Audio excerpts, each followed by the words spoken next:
Good morning, শুভ সকাল। কেমন আছেন আপনারা সবাই? নিশ্চয়ই খুব ভালো আছেন, আমিও খুব ভালো আছি। আজ হলো সোমবার, ঘড়ির কাঁটা প্রায় 10টার ঘরে। আজ 30শে ডিসেম্বর। কালকের দিনটা কাটলেই নতুন বছর শুরু। কিভাবে একটা বছর আসছে, একটা বছর যাচ্ছে, হ্যাঁ মনে হয় না? কি তাড়াতাড়ি ফুরিয়ে গেল। এই তো আগের বছর 2রা জানুয়ারিতে কত কি প্ল্যান করলাম। জিম করব, হেলদি খাবার খাবো, নিজের স্বাস্থ্যের কথা ভাববো।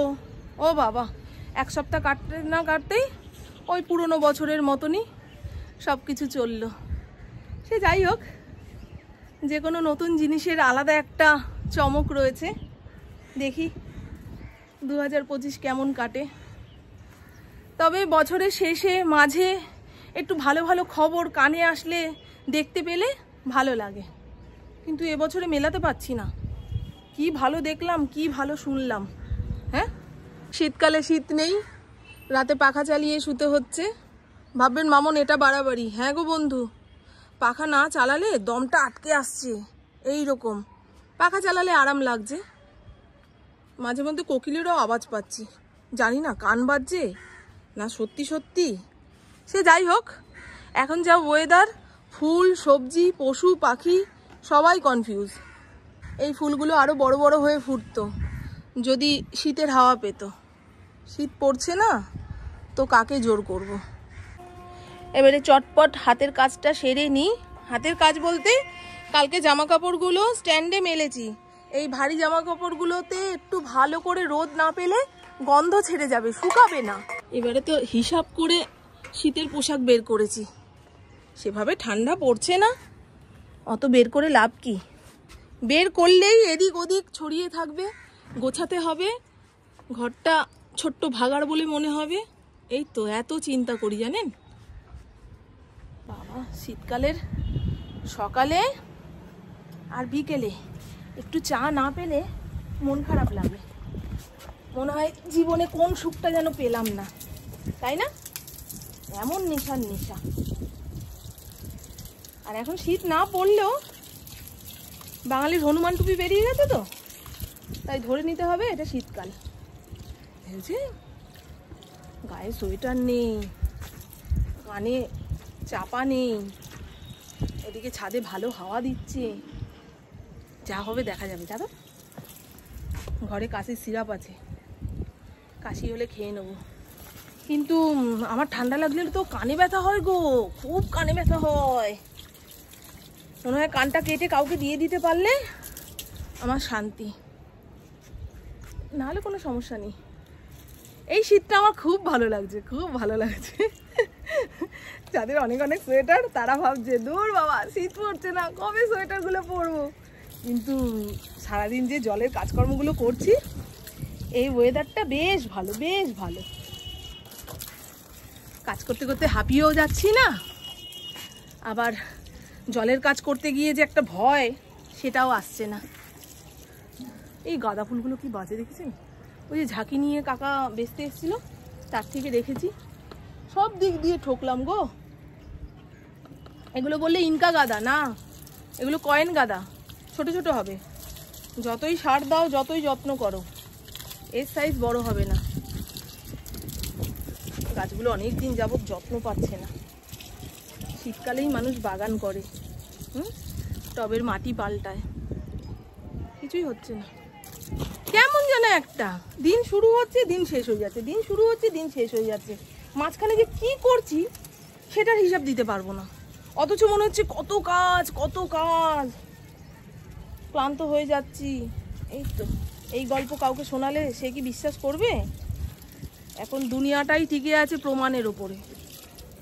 যা করবে সব কিছুর প্রমাণ চাই, তাই না? অত প্রমাণ দিতে গেলে না মাথা পুরো পাগলা পাগলা হয়ে যাবে। আমার সংসারের কাজ আমি বুঝে কখন কোনটা করব না করব সে আমার ব্যাপার। যদি কাজ পড়ে থাকে সেটা কেউ এসে করে দেবে না। বাবারে চলুন, আর কাজ করতে করতে মাথা ঘুরে পড়ে গেলেও কেউ তুলে দাঁড় করিয়ে দেবে না। কুকুর কুকুর কাশি হচ্ছে, কিন্তু একটা কেমন ধুলো নাকের মধ্যে আসছে। সকালে এই ছাদ বাগান দেখতে চারপাশের পরিবেশ দেখতে বেশ ভালো লাগে, পুরো অন্যরকম। তারপরে রোদ উঠলে মানুষজন ঘর ছেড়ে বাইরে বেরোয়, ব্যাস হল্লা গুল্লা, ধুলো বালি।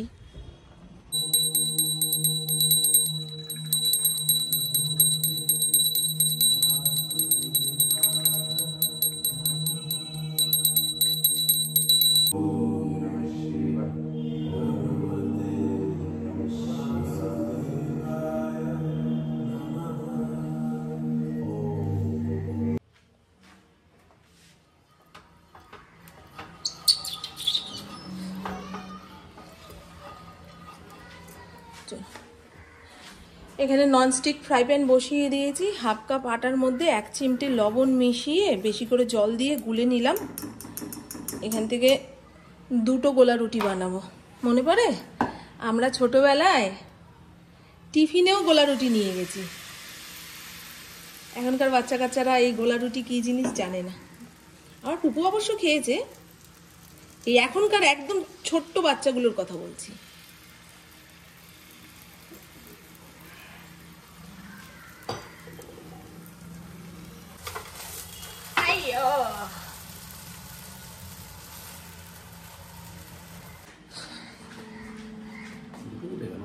খাও, 2টো খেয়ে যাও, যখন আসবে আসবে। আজকে দুপুরে কি রাঁধবো বাড়বো তার কোনো ঠিক নেই। কালকে অত মশলাপাতির রান্না খেয়ে মনে হচ্ছে আজকে সেদ্ধ সেদ্ধ কিছু খাই। আর একটুখানি গোলা বেঁচেছে, পুকুর জন্য একটা বানিয়ে রাখি। ওখানে চায়ের দুধ ইন্দ্রকে এনে দিতে বললাম। লিকুইড দুধ ছাড়া না চা খেয়ে পোষায় না গো। পাউডার দুধে কেমন যেন একটা গন্ধ লাগে। আগে কিন্তু ওই পাউডার দুধেরই চা খেতাম। কি বলছি, হুটোপাটির চোটে মাথা এখন ঠিক নেই। ইন্দ্রকে খেয়ে দিয়ে না বেরোলে বলছি না।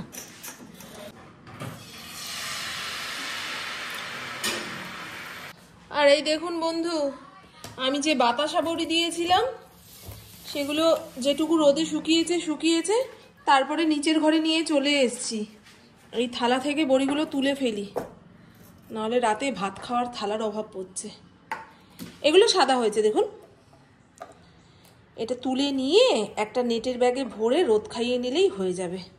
খুন্তি দিয়ে এরকম খোঁচা মেরে মেরে তুলতে হবে। ভাবতে পারছেন কি বড়ি দিয়েছি।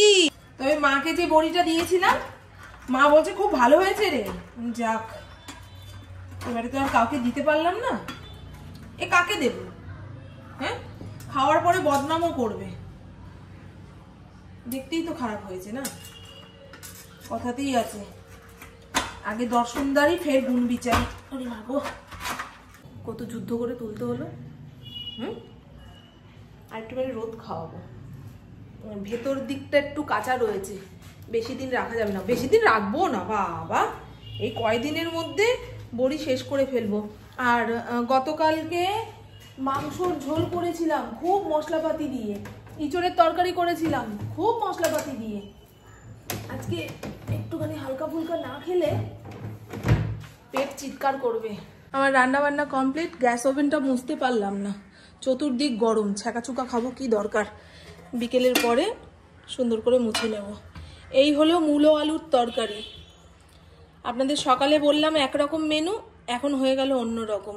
বড়িগুলো থালা থেকে তুলেছি তো, আজকে একটু খেয়ে নিলে বুঝতে পারবো স্বাদ কেমন হয়েছে না হয়েছে। তাহলে যদি কাউকে দেওয়ার মন চায় তো দেব, আর যদি টেস্ট খারাপ হয় আর দেওয়া যাবে না। পরে একদিন এই রান্নাটা আপনাদের সঙ্গে শেয়ার করব।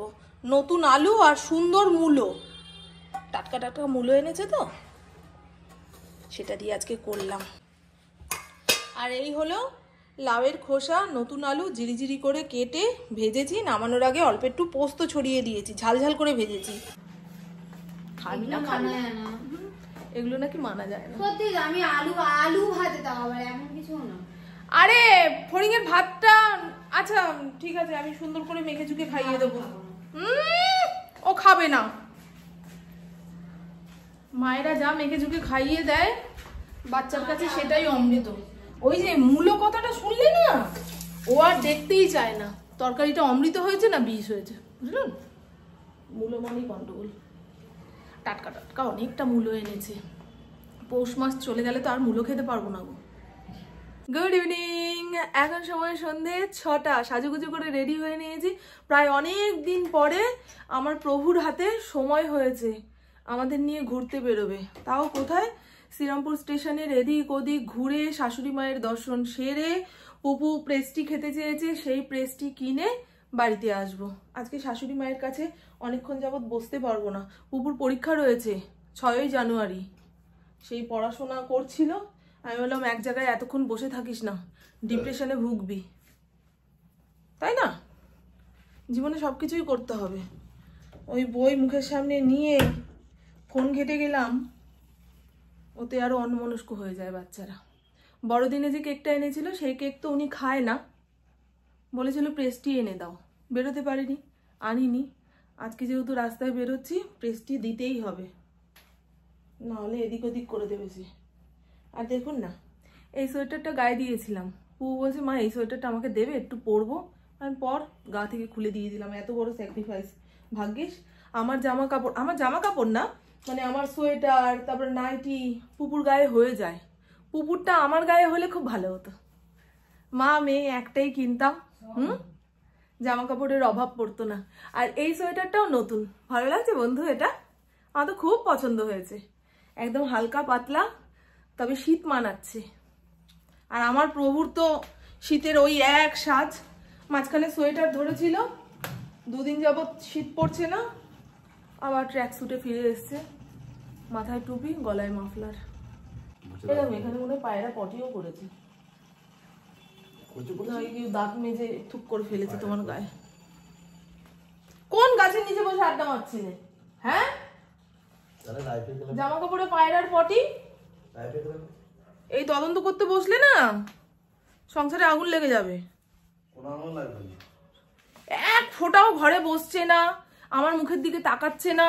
আসছে যাচ্ছে খাচ্ছে বেরিয়ে যাচ্ছে, আসছে যাচ্ছে খাচ্ছে বেরিয়ে যাচ্ছে। কি গো? হ্যাঁ, 22 বছরের পুরনো বউ বলে ক্ষমা করছে। দাঁড়া, চল, আম্মাকে দেখে মন ভালো হয়ে যাবে। আমার ছেলেই হেসে দিল, তার মানে বুঝে গেছে। ওই দেখুন, ওখানে আগুন পোহাচ্ছে। কেউ আবার ঘরে থাকলে সোয়েটার গায়ে দিচ্ছে না, বাইরে বেরোলে একটা হালকা পাতলা ফুল হাতা জামা গায়ে দিচ্ছে। কেউ আবার হনুমান টুপি করে ঘুরছে। এই তো, যার যেমন সহ্য শক্তি সে সেইভাবেই সাজপোশাক দেবে। রাইট বন্ধু? আমার সারথীর রথ গন্ডগোল করছে নাকি জুতো গন্ডগোল করছে?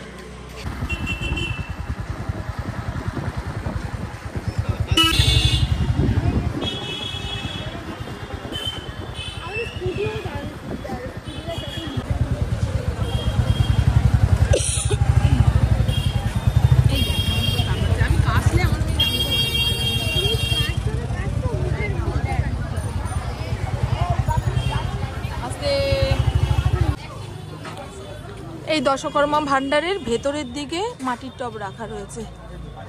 আচ্ছা, মাটির টব দেখবো? হ্যাঁ,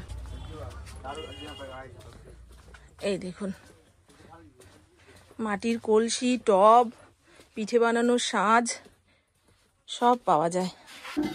এটাও 10 ইঞ্চি? ও বাবা, এই দেখো ইন্দ্র, এটা নাকি 10 ইঞ্চি। এর মধ্যে হবে জবা ফুলের ইয়ে? জবা ফুল, জবা ফুলই তো ভালো হবে। ভালো হবে। মা, বাবা, ও মা,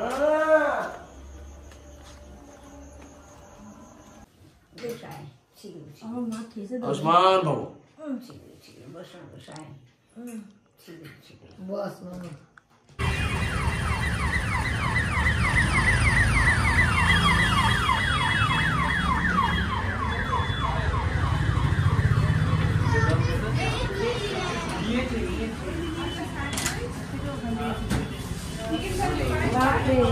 ট্রায়াঙ্গেল পিসটি একটা দেবো আর বাটারস্কচ দেবো।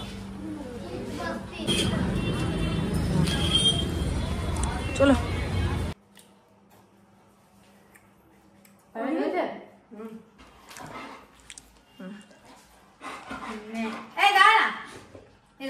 नए साल आ गए दोस्तों, अगर मैंने कुछ गलती किया है तो माफ कर देना, और तुमने भी कुछ गलती किया है तो माफी मांग लेना। খুশি এগুলো কারা করছিল না তিনটা বুলডগ কুকুর বলতে আরেকবার হ্যাঁ এরকম नए साल आ गए हैं दोस्तों अगर मैंने कुछ गलती किया है तो माफ कर देना और खुद अगर कुछ गलती किए हो तो माफी मांग लेना तीनটা বুলডগ নাচছে এরকম করে। আর এই তো বন্ধু ঘড়ির কাঁটা প্রায় 10:30টার ঘরে। চা টা খেয়ে একটু শুয়েছি, তারপরে শরীরটাকে টেনে তুলতে পারছি না। ঘাড়ের এখান থেকে একটা ব্যথা শুরু হচ্ছে, কোমর পর্যন্ত নামছে। আমার এই রুটি, আলু ভাজা, বেগুন পোড়া করতে ইচ্ছা করছিল না, বিরক্ত এসে যাচ্ছে। কতক্ষণে এগুলো নাবাবো? আলু মনে হয় ঠিকঠাক সেদ্ধ হলো না। সে যাই হোক, এরপরে পুপু এসে নেড়ে চেড়ে নাবাকখানে। আমি রাতে ভাতও খাবো না, রুটিও খাবো না। করেছি রুটি, কিন্তু খেতে ইচ্ছা করছে না। এত ব্যথা করছে, এত ব্যথা করছে। ওই অমাবস্যার সময় ঠিক এইরকম ব্যথা হয়েছিল। আজকেও নাকি অমাবস্যায় কি হয়েছে গো শরীরের মধ্যে? অমাবস্যা, পূর্ণিমা, মানে বিশেষ বিশেষ দিনে একটা জোরালো ব্যথা শুরু হয়। আর দেখুন না, একটা গোটা বেগুন পুড়িয়েছি, অর্ধেকটা মাখলাম আর অর্ধেকটা রেখে দেব, কারণ আমি খাবো না, পুপুও খাবে না। এতটা বেগুন পোড়া মেখে মরবো নাকি? কিন্তু যদি না খায়, মাখা বেগুন দেখবেন টক টক হয়ে যায়। আর এখানে পুপু বেগুন পোড়া দিয়ে রুটি খাবে না বলে একটু আলু ভেজে দিয়েছি। আর দুপুরের তরকারি রয়েছে, ভাত রয়েছে। এই দেখুন কতগুলো রুটি করলাম, কথা বলতেও কষ্ট হচ্ছে আমার, মারাত্মক ব্যথা করছে গো। রুটি থাকলে ইন্দ্র কাল সকালে খেয়ে যাবে, সকালে অত তাড়া থাকবে না ইন্দ্রকে কি খাইয়ে পাঠাবো না পাঠাবো। তো চলুন বন্ধু, আমার বকবক আজকের মতন এইটুকুই। আপনারা সবাই খুব খুব খুব ভালো থাকবেন, নিজের শরীরে খেয়াল রাখবেন, সুস্থ থাকবেন, আর অল টাইম স্মাইল করতে হবে। টাটা, খুব ভালো থাকবেন। এখন কতক্ষণে দাঁত মুখ ধুয়ে মেজে শরীরটা বডিতে ফেলবো, দেখেছেন কথাও ভুলে যাচ্ছে। এঁঠো বাসন কোসন ধুয়ে গামলার মধ্যে উপর দিতে হবে। খালি বোতলগুলো আমার দিকে তাকিয়ে রয়েছে। ইন্দ্র তো সংসারের একটা কাজে হাত দেয় না, একটা কাজেও হাত দেয় না। বউ এদিকে মরে যাক, মরে গেলে যখন অনাথ হবে তখন কেঁদে কেটেও কুল পাবে না।